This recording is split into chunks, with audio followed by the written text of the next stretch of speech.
Hey guys, sorry about the low audio. The audio does get louder as the podcast goes on, so just bear with it, okay? Alright, so this story takes place when I was living in Hong Kong. Lived in Hong Kong for about 10 years total. But when I first moved out there, I went out there with this American girl. And actually, I used her brother's passport, but that's a whole nother story. We were out there for about 6 months, and she was working, and I was just living in the apartment, basically. I couldn't work because I didn't have a working visa. She had a working visa. And in order to extend my visitor's visa, we had to get married. So thing was, I used her brother's passport to go to Hong Kong, so my last name and her last name were actually the same on the passport, right? So we went to get married, and the guy says, wow, you both have the same last name, and I told him, oh, well, this is just a very common last name in the United States. Actually, it wasn't a very common last name, but anyway. So we ended up getting married, which extended my visa for as long as her visa was good for. And she had a working visa, and she worked at the Chinese University of Hong Kong, and she was planning on going to extend her contract and everything. So we didn't plan on leaving anytime soon, except that she caught me fooling around, and I started smoking some ice while I was out there. I met up with some guys that turned me on. And this fucking sprinkler keeps hitting me. Anyway, so started getting pretty out there on ice and screwing around with other girls. So after a while, it wasn't actually her that decided to go back home. Her father actually just showed up at our door one day, grabbed her, and said, "You're coming home." She left her purse. She took nothing but her passport, left all her clothes, her purse, everything.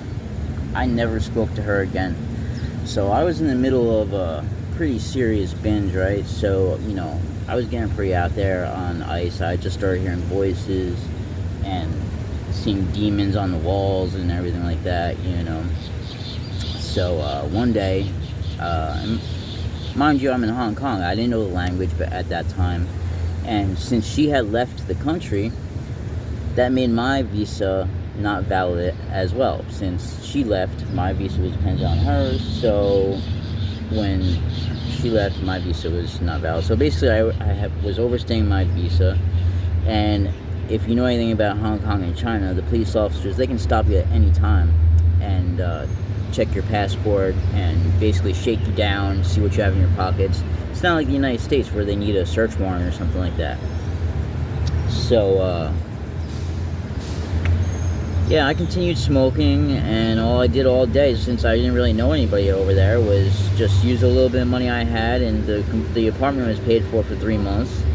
So I just smoked ice all day, and just getting further and further and further into this abyss of demons and voices in my head. Basically, I was just having wars with demons inside my own head all day, every day. I didn't know anybody out there. I wasn't communicating with anybody. It was just me, myself, and I, and a whole lot of drugs. And for about a month, I just got worse and worse and worse. Well, in my mind, I was getting better and better and better. And it was kind of fun, actually. So when I started running out of money, I started getting a little crazy. So one day I went out to 7-Eleven with nothing but a pair of shorts on and a big kitchen knife. And the thing about Hong Kong is you're not even allowed to carry a pocket knife. So when people see you walking down the street with a big kitchen knife, they start running the other way. So I went to 7-Eleven, and I was thinking about robbing the place, but really I got sidetracked because I started seeing the demons going into 7-Eleven. So I chased them in there with a knife, thinking, I have to first exorcise the demons so I can pull off this robbery. But before I could even do that, I saw the way the shopkeeper was looking at me. So I was like, oh shit, that kind of brought me back to my senses, and he got on the phone quick, and I ran out of there, So I'm walking down the street, I took the knife in my fucking waistband and try to cover it because I wasn't wearing a shirt. So the police are coming this way, I'm walking that way, and I didn't get arrested that day, luckily.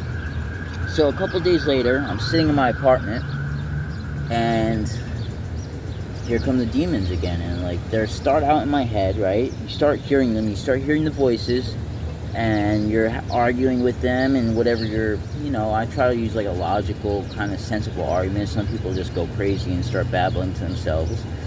But I'm a pretty sensible person, so when it starts getting bad is when the demons start coming out of your head and morphing themselves onto the walls around you. And you start seeing them on the walls, and then they come up on the ceilings, and they're still talking to you, So I was like, I gotta find a way to get them off the walls and off the ceilings, because I don't want them escaping my mind and getting out into the world, So I took a broomstick and the same knife, big kitchen knife, and I duct taped the kitchen knife to the end of the broom handle, right? So now I have a spear, and I'm stabbing at my ceiling, trying to get these freaking demons to, go back into my mind. I'm like, no, you can't escape, you can't get out into this world, there's other people here. So what ended up happening was, in order to escape me, the demons started leaving my apartment. They're I thought they were trying to get away from me, so I'm like, wow, I must be hurting them or something, So I chased the demons out of my apartment, out into the street, and next thing I know, it's 2 o'clock in the morning, and here I am running down the middle of the street in Hong Kong with a stick with a big kitchen knife tied to the end of it. So chasing demons is thirsty work. So after a while, I was getting pretty thirsty, so I went to 7-Eleven. I had the forethought to put my stick outside before I went in. But meanwhile, the shopkeeper had been watching me. They had already called the police. They had been watching me stabbing at the sky. Well, of course, I was seeing demons and everything, but they didn't see them. They had been watching me for the last 10 minutes. They had already called the police. So when I went into the 7-Eleven, they're like, oh, no, just take what you want, take what you want. I'm like, oh, thanks. They must be, they're being nice to me because I'm doing a public service by trying to kill these demons for them, So next thing I know, the police swarm me, and I had forgotten all about my stick and the spear, They just swarmed me while I was walking back to the apartment. They put me in their police van, and then one of them comes back with a spear, and I'm like, oh yeah, that's mine.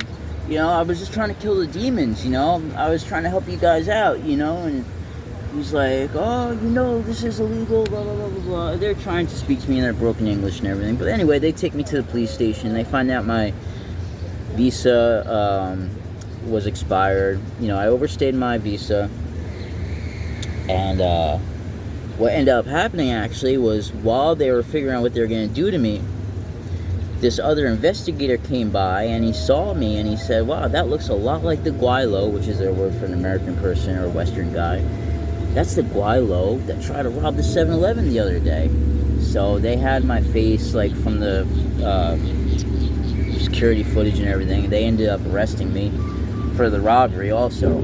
So there I sat with a criminal possession of an offensive weapon, overstayed my visa, and now they charged me with criminal attempt to commit robbery. That was a serious one because that carried 7 years. So maybe I'll talk about what happened to that at a later podcast. But you can actually look it up. It's Mark Andrew Joppa versus the Hong Kong Special Administrative Region.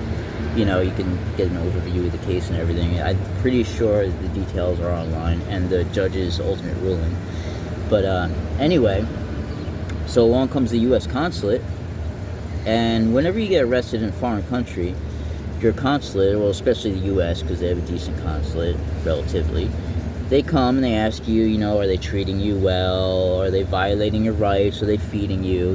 Things like that, So they also do a little background. They look into your background in your country. You know, they do a background check.